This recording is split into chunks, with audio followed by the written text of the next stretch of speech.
I'm not worth anything." The words were so quiet, they were almost stolen by the Wyoming wind. Just a whisper, a breath of frost, in the dim light of the barn.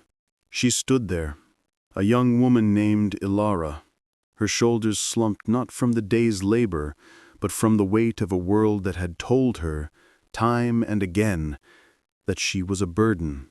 Her clothes were worn thin. Her eyes held a story of too many goodbyes. And in that moment, she believed those 5 words with every fractured piece of her soul. The old rancher, Samuel, paused in his work, his gnarled hands stilling on the harness he was mending. He didn't look at her with pity. Pity was a shallow thing, and the land he worked was deep and unforgiving. He simply took her hand. His own hands were a map of a hard life, calloused and leathery, but his grip was gentle, a steady anchor in her storm. He smiled, a slow, quiet thing that crinkled the corners of his eyes. "Ilara," he said, his voice a low rumble, like distant thunder over the plains. "Look at this harness. It's old. The leather is scarred. It's been stretched and pulled and soaked through with sweat and rain. You see this crack here? I remember the day that happened. A young colt got spooked by a rattler, nearly pulled my shoulder out of its socket." He ran a thumb over the imperfection. "A man with no sense might look at this and see something broken, something less. But I look at it, and I see the story. I see the strength it took not to snap. I see every storm it's weathered. Its value isn't in being new and unmarked, Ilara. Its value is in every single day it has endured." He led her out of the barn, into the fading afternoon. The sky was a wash of orange and purple, painting the vast empty snowfields in hues of fire and ice. He pointed toward a solitary oak tree on a distant ridge, its bare branches clawing at the sky. "See that old oak? Every winter the wind tries its damnedest to lay it low. It loses its leaves. It stands naked and alone in the cold. You could say it's not worth anything then. But it's the roots, girl.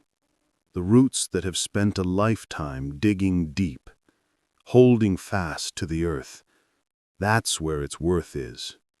Not in the pretty leaves it shows in the easy seasons, but in the stubborn will to stand during the hard ones." Samuel didn't offer her empty compliments or easy solutions. He gave her chores, heavier ones than before. He showed her how to break the ice on the water trough without shattering the rim, how to track a stray heifer in fresh snow by reading the subtle language of the tracks, how to suture a wound on a lamb's leg with hands that could be both impossibly strong and infinitely soft. He spoke to her not as a fragile thing to be protected, but as a partner in the relentless, beautiful struggle of the land. And with every callus that formed on her hands, a layer of that old, brittle belief she carried began to flake away. The voice in her head that whispered of worthlessness was slowly, steadily replaced by the creak of the barn door, the lowing of contented cattle, the satisfying thud of a hay bale dropped into a feeder. She was learning the language of the ranch, and in doing so, she was learning a new language for herself. But a test was coming. A late spring blizzard, the kind the old-timers called a blue norther, swept down from the mountains with a fury. It wasn't the gentle snow of her first days. This was a white wall of screaming wind and ice. The power failed. The world shrunk to the size of the farmhouse windows rattling in their frames. In the terrifying quiet of the storm's eye, they heard it, a frantic, desperate bawling from the far pasture. The newborn calves and their mothers were trapped, disoriented, and exposed.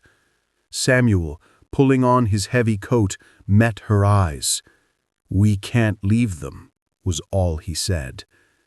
And Ilara, the girl who once whispered her own worthlessness into the wind, didn't hesitate. "I'm coming with you." What followed was a battle against nature's raw indifference. The wind stole their breath, the snow blinded them. Each step was a struggle through thigh-deep drifts. They found the small herd huddled against a fence line, the mothers forming a trembling, terrified wall in front of their young. One calf, separated and nearly frozen, was barely moving. Samuel began leading the main group, his voice a steady, booming command against the gale. It was Ilara who fought her way to the stranded calf. She knelt in the snow, her own body shaking, and used her own coat to rub life back into its frigid limbs. She lifted it, a dead weight of ice and bone, and began the impossible trek back. There was no doubt, for no space for the old fears. There was only the next step, and the next, the burning in her lungs a testament to a will she didn't know she possessed. She stumbled into the barn just as Samuel got the last of the herd inside, collapsing with the calf into a bed of straw, her own tears freezing on her cheeks.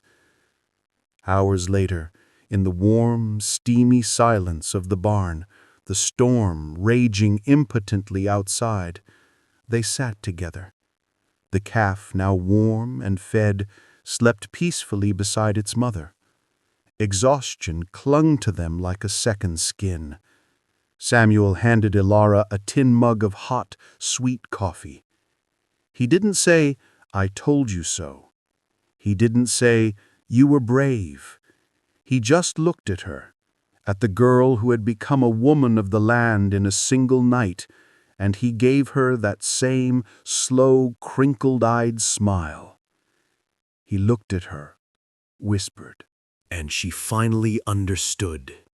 She looked at her chapped, raw hands, no longer seeing uselessness, but seeing the hands that had saved a life. She felt the ache in her muscles, not as a burden, but as the proof of her own strength. Her value wasn't some shiny, perfect thing to be bestowed upon her by the world. It was forged in the quiet mornings and the fierce storms. It was earned, day by day, in the simple, profound act of enduring, of caring, of showing up. We all have our winters. We all have moments where we stand naked against the wind, feeling the bite of our own doubts, listening to that inner voice that whispers, "We are not enough." We look at our scars, our cracks, the miles we carried, and we see only damage. We see a harness that's been stretched, not the strength that kept it from breaking. But the legacy of that old rancher and the woman Ilara became isn't just a story about a ranch. It's a reminder that our worth is not a prize to be found, but a truth to be built. It's in the roots we sink during our hardest seasons. It's in the quiet, stubborn refusal to let the storm have the last word. It's in the calluses and the scars and the stories they tell. So, the next time that cold wind whispers, remember the hand that held hers and the words that changed everything.